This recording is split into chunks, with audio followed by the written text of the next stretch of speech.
Mr. Attorney General, at the beginning of the hearing, we laid out the burden of proof for you to meet, to answer questions directly and fully, to show that you were truly in charge of the Justice Department, and most of all, to convincingly explain who, when, and why the 8 U.S. attorneys were fired. You've answered, "I don't know," or "I can't recall," to close to 100 questions. You're not familiar with much of the workings of your own department, and we still don't have convincing explanations of the who, when, and why in regard to the firing of the majority of the 8 U.S. attorneys. Thus, you haven't met any of these 3 tests. I don't see any point in another round of questions, and I urge you to re-examine your performance, and for the good of the department and the good of the country, step down. Mr. Chairman, I yield my time.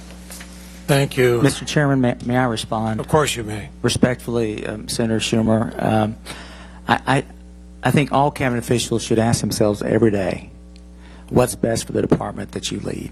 And it's something that I ask myself every day. I agree with you that I have the burden of proof of providing to you the reasons why I made my decision. But the burden of proof as to whether or not something improper happened here, respectfully, Senator, I think lies upon those making the allegations. And I've done everything I can to help you meet your burden of proof in terms of coming up here and testifying and making other DOJ officials available and providing documentation. But I think in terms of whether or not something improper has happened here, respectfully, Senator, I think that burden lies upon you and others who are alleging that something improper happened here. Mr. Chairman,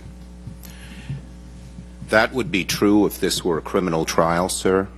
Our standard for Attorney General isn't simply no criminal standard. It's a much higher standard than that. And when you answer so many questions, I don't know, I can't recall, when major details of important issues are not at your fingertips or even in your knowledge. And most of all, no, sir, when you fire U.S. attorneys, the burden is on you to give a full, complete, and convincing explanation as to why.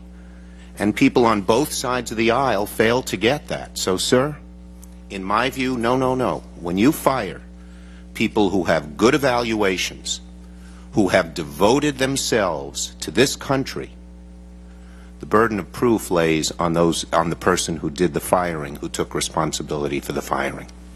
Thank you, Mr. Chairman.